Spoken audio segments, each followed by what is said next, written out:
Hey y'all, it's me, and welcome back to I've Been Watching. This week we're going to be talking about Punisher One Last Kill, and since I don't have a Punisher shirt, we're going with the next movie he's going to be appearing in, which is Spider-Man Brand New Day. So, let's sit back, relax, and let's get started on this I've Been Watching. So, Frank is in, to say the least, a rough spot. He's drinking and drugging himself to death, and he seems lost without a purpose, you'd say. And why is that? Well, we come to find out he has killed the entire Nucci crime family and basically finished off his mission of avenging his family. So he tears down this big revenge wall thing that he had set up, and he just locks up his weapons and heads off.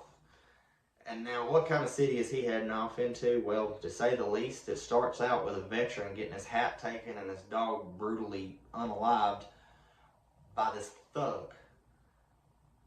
And there's nobody to stop him. I mean, it's lawless, and there's no mention of Fisk. There's no mention. So you see how isolated Fisk's mission really was, because in this other part of New York, of the city of he has no influence, it seems like, really. And it's not even one of those things where they mention, oh, he's no longer in office like they did, at the end of Born Again. This is a whole new thing where it's like we don't hear about Fisk at all. We hear that apparently the Nucci's were keeping control, and now they're gone. So on top of feeling like he's lost his purpose by completing this mission, Frank's also suffering horrible PTSD. He's seeing Curtis and his other old war buddies. He's hearing things as these thugs are attacking people on the street. He's not even hearing the attacks in the street. He's lost in the war zone. And he goes on to visit his wife and his kids. Well, he goes to visit their graves.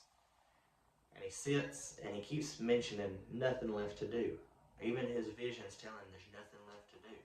So he feels like there's nobody left to kill. He's avenged his family, but he still feels this emptiness on the inside.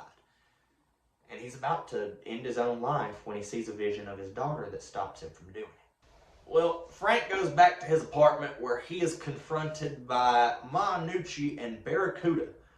Barracuda was confirmed after the fact as kind of an Easter egg thing, so you don't really get to see a whole lot of like, oh shit, it's Barracuda type stuff. But Ma Nucci comes onto the scene and she's pissed. I mean, naturally, she would be. Frank killed her entire family, and she's still alive. We don't see how she got in the condition she ended up in. Maybe she's just got, a degenerative condition or something, but she's struggling to walk. Barracuda's got to help her get around, and she tells Frank this really chilling line after basically describing down to the minute when her final child was killed in front of her. She said, he died at 6:47, and she was going to release Frank's location at 6:47, and she said, I'm the one doing the punishing now. And that was just chilling. And Frank's PTSD starts acting up again. He starts hallucinating, and he sees Karen Page, and he thinks she's really there, but she's just another vision. So, 6:47 comes. The location gets leaked. The apartment gets attacked. The whole damn street goes into anarchy at the very least, if not the whole neighborhood. Frank is fighting, shooting, doing everything he can to save his neighbors. This man jumped through a door while he was on fire. That was awesome. Like, that scene by itself was awesome. So Frank finally gets down to the ground, and Ma Nucci's like, oh, I wasn't expecting him to live that long. She starts saying she's out. She's leaving. And Frank's like, oh no, you did this, I'm getting you. The limo driver's fighting somebody in the street. Barracuda is the only protection she's got right now. So Frank was fixing to run her down and finish this. But instead, he hears one of his nearby neighbors named Andre. He hears Andre's daughter Charlie call for her father and for somebody to save her father who's being attacked by these thugs. So Frank goes, he saves the family. Ma Nucci gets away with Barracuda. The daughter, Charlie, gives Frank this little rose, and he goes back to his family's grave. First thing he does, clears some things off the graves, lays the flower down in his daughter's grave, and talks about how he met a girl today that reminded him of his daughter. He even quotes the one batch, two batch, penny and dime. That's always been a big part of his thing because that was his daughter's favorite story. And he picks up the key while he's there. says that he needs to keep going. And he sure as shit does. Because the first thing he does, there's an old couple walking down the street, and that thug, that ding-dong guy from the beginning, decides he's going to try to attack this couple, but he gets hit by Punisher. And then you hear the veteran from the beginning go, "Yo, devil dog, that covers mine." And I love Frank looking this guy in the eye going, "Take that off your maggot head."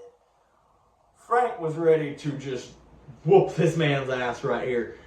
And the guy thought he was fixing to get away because Frank gives the hat back to the veteran. The veteran goes, "That's not all he took from me," talking about the dog.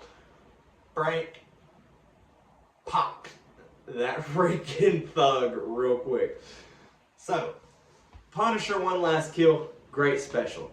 And it definitely, I really like the, I want to say wordplay or kind of how they went with the title of, everybody's thinking, oh, is Frank going to get one last mission that's going to, you know, turn him into a different version of the Punisher? And it's no. The whole concept is he always thought there would be one last kill, but there just kind of can't be for him. He always may have to be the Punisher. He may have to live and die as the Punisher. And I think if they ever decide to bring Rachel Cole truly into the story, that could be interesting because I want to see what Frank does when he's faced with a potential predecessor, because he's very much in the Batman mentality, early Batman mentality before Dick Grayson of I do this by myself. So I'm interested to see what happens if he ever finds him. His interactions with Spider-Man should be interesting because just from the trailers, I love it. The whole, "What the hell, Frank? You just hit me with a van. Quit your whimpering, mother. Go home." So I can't wait to see Punisher again in Spider-Man Brand New Day. It's going to be awesome. So yeah, great special. Y'all should go give it a watch. Alrighty, thank y'all for watching this episode. I will see y'all next time where I'll be talking about the new Lanterns trailer. This has been another episode of I've Been Watching.